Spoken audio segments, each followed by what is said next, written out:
This class is an introduction to the grammatical names and functions because I feel it's very necessary for us to be able to understand grammatical names and functions, which is a very germane topic as far as JAMB or post-JAMB is concerned. There are some things that will make us understand it better, and that's why I prefer starting my class with those things before we go into grammatical names and functions. And those things, the first thing I would like to start with is functions of noun. In a sentence, we have a noun and we have known what noun is. Noun has some functions it performs in a sentence. Throughout our grammatical names and functions, be using these functions that noun performs in a sentence. So it's very important you pay attention to those functions that noun performs, so that when we are starting the grammatical names and functions, it will become easy. The second thing that is very important is that we'll be frequently mentioning when we are explaining grammatical names and functions is finite verb. A finite verb. We are going to examine in brief what finite verb is. And lastly, in this topic also, we are going to examine nominal entity. What do we mean by nominal entity? Because these are things that we will be hearing nominal entity. Once you know them now, it will help you. Functions of nouns. In a sentence, noun has some functions it performs. These are some functions that noun performs in a sentence. The first one is subject of a verb. The second one, object of a verb. Third one, subject complement. The fourth one, object complement. The fifth, appositive element. And lastly, prepositional complements. Let us start taking them one after the other. The first function of a noun in sentence is subject functioning as subject of a verb. A verb is an action word, and the performer of that action is known as the subject. For instance, Ade beat Tolu. In Ade beat Tolu, Ade is the performer because the one performing the action of beating. Ade is the subject. But not necessarily that every time we say subject that will be demonstrating an action being performed. Sometimes subject can be an entity that's being talked about. For instance, if I say Nigeria is my country, in this example, Nigeria is the subject, but it is not performing any action. It's just an entity that is being talked about, state of being. Nigeria is my country. Therefore, in these examples given, Ade, Bola, the teacher, Nigeria, Salam, they are the subjects in this sentence. While the subject is the performer, the object is the receiver of the action performed by the subject, and that is the second function that now performs. Now also performs as in a sentence as object of a verb. So when it receives the action performed by the subject. For instance, Ade beat Tolu. The girl kicked the ball. In these examples, Tolu is the object because Tolu is the one receiving the action of beating performed by the subject, Ade. The girl kicked the ball. The ball is the receiver. A car, in the third example, is the receiver and is the object. The teacher promised the student. The student is the object. So now that we have known the function of an object in a sentence, how do we identify an object in a sentence? We identify objects by saying any nominal entity. We are going to examine what nominal entity is. Any nominal entity that comes after action verb is an object. Like action verb, go, eat, that's demonstrating action. Those ones, any nominal entity that comes after action verb is an object. The next function to be mentioned is subject complement. Noun can also serve as the subject complement in a sentence. Previously, I said any nominal entity that comes after action verb is the object. Here now, any nominal entity that comes after linking verb is the complement. And our nominal entity, it can be noun, pronoun, noun phrase, and so on and so forth that we are going to examine. Any nominal entity that comes after our linking verb basically verb be and verb be is, was, are, were, and so on and so forth. And it can, we have some other classes of linking verb like seems, remains, and so on and so forth. Whenever determining nominal entity that comes after those verbs, they are renaming or describing the subject. They will not be saying that subject performing a material action or showing an action being performed, rather state of being. That's why we will not say it is performing, rather it is complementing, it is renaming or giving information about the subject. For instance, they are teachers. Here we did not say teachers, they, the pronoun, which is subject. Subject is not performing any action here, but teachers here just renaming or giving information about the subject. That's why we call it complements.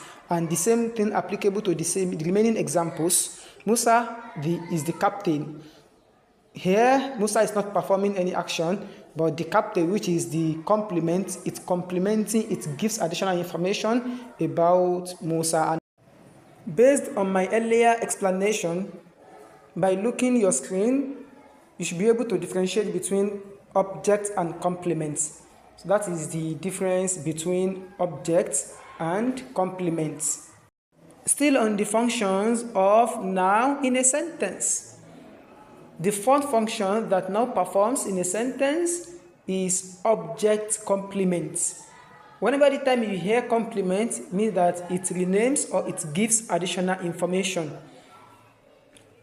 We hear now that we have object complement. The interpretation simply means we have objects, and we have known when we usually have our object. Now we have another nominal entity that gives additional information about that object. For instance, they elected Ade captain.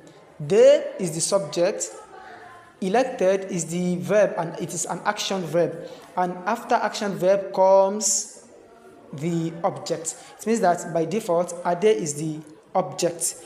This captain, what is it doing in this sentence?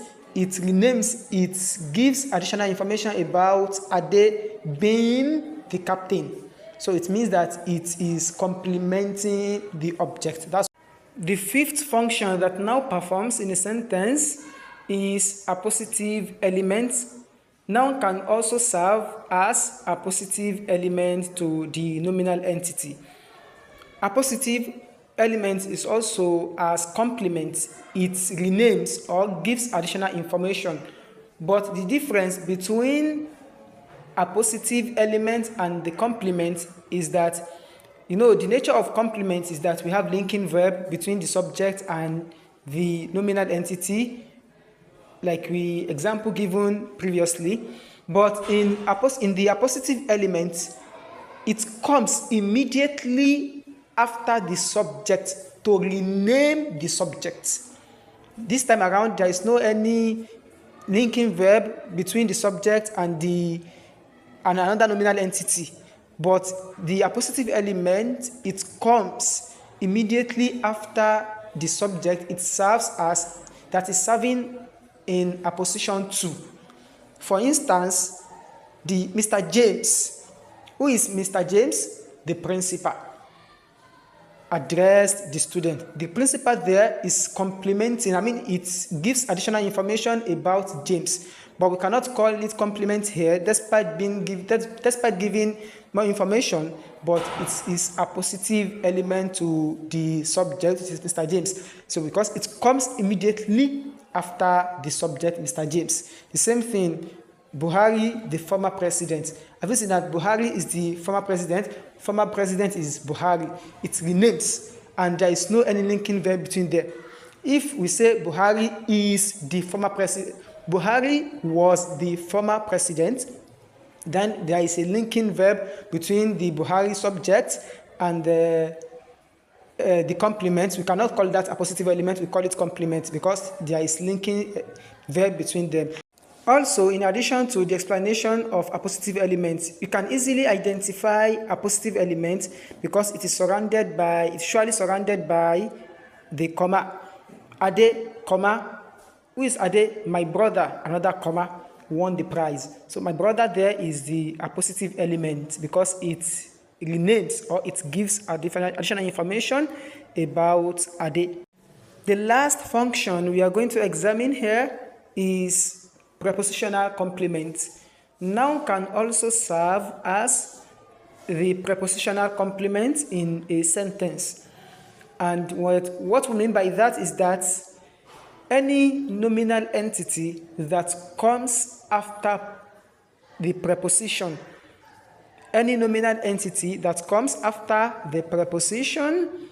is complementing that preposition once the preposition is not underlined with that nominal entity.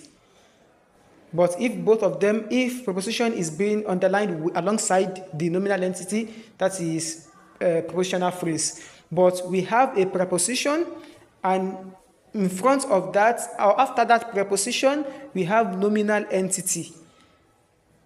And it means that preposition complementing that nominal entity. That's why we call it prepositional complement. For instance, the book is on the table. It complements, it completes this time around.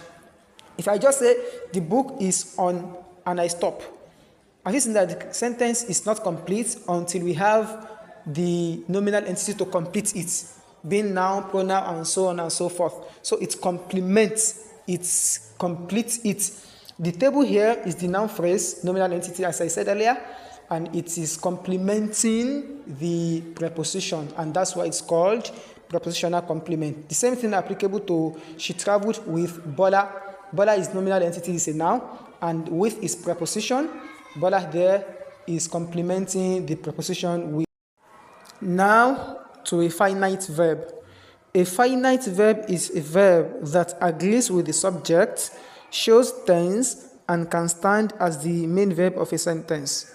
What I mean here is that for us to be able to easily identify finite verb, any verb that agrees with the subject, that if the subject is singular, the verb will also be singular. And if the subject is plural, the verb will also be plural. Those verbs are regarded as finite verb. For instance, let us use verb go. We say Ade goes to school. Ade is singular subject and it takes goes, singular verb. But if the subject, if it becomes plural, the verb will change from goes to go. It will be Ade and Tolu go to school. It will no longer be goes to school. It means that go, the verb go changes according to number. That means that the verb go is a finite verb. Another way to identify finite verb in a sentence is one that also agree with tense. Present tense, past tense, or continuous tense. For instance, Musa traveled yesterday because it was the past tense. That travel, if you want to talk about the present, it will become travel or traveling for continuous tense. So it means that it changes according to tenses. All those verbs that change, maybe according to number or tenses, are regarded as finite verb.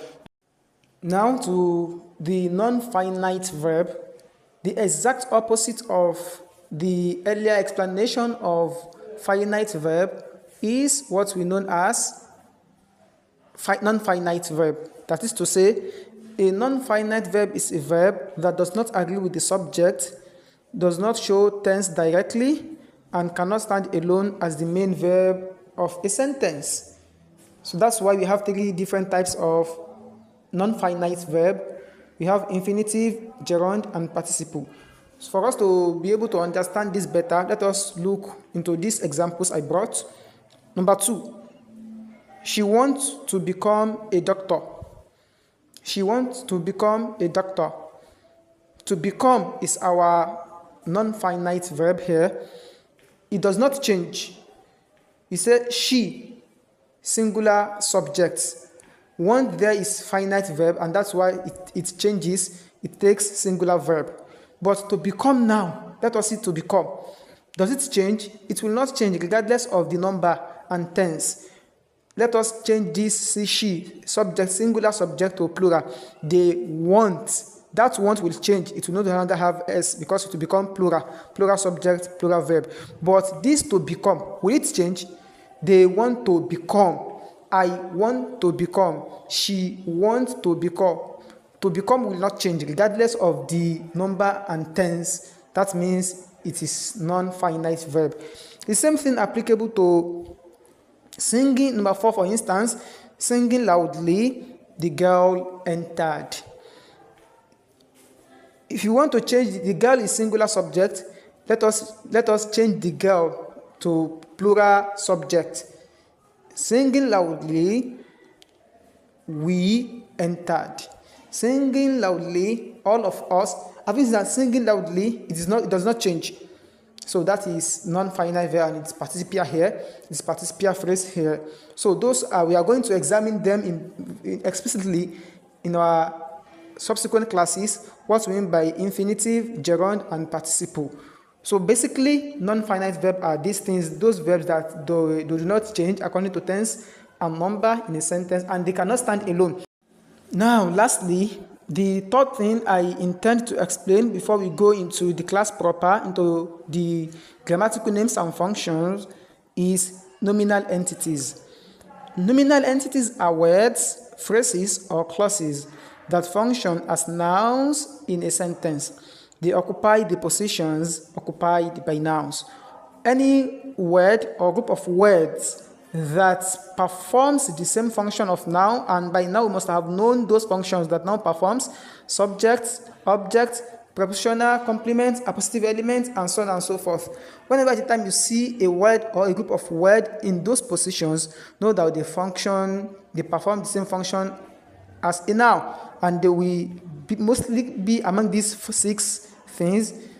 Either it is a noun or pronoun or noun phrase, gerundive phrase, noun clause, or infinitive phrase. So for instance, pronoun, a pronoun is used instead of a noun. So it means that all the functions that noun performs, pronoun by default performs all those functions, it performs them. So the same thing, noun phrase, gerundive phrase. So these are the examples. For instance, let us take this number 4 as an example. My hobby is reading novels. This reading novels, reading novels is a group of words. It's no longer a noun this time around, but a group of words without finite verb. That's a phrase. It's a noun phrase. But if it occupies the position, one of the positions that noun occupies, which is subject complement, it complements the subject. So that's why it also serves as nominal entity, because it occupies the position that noun occupies.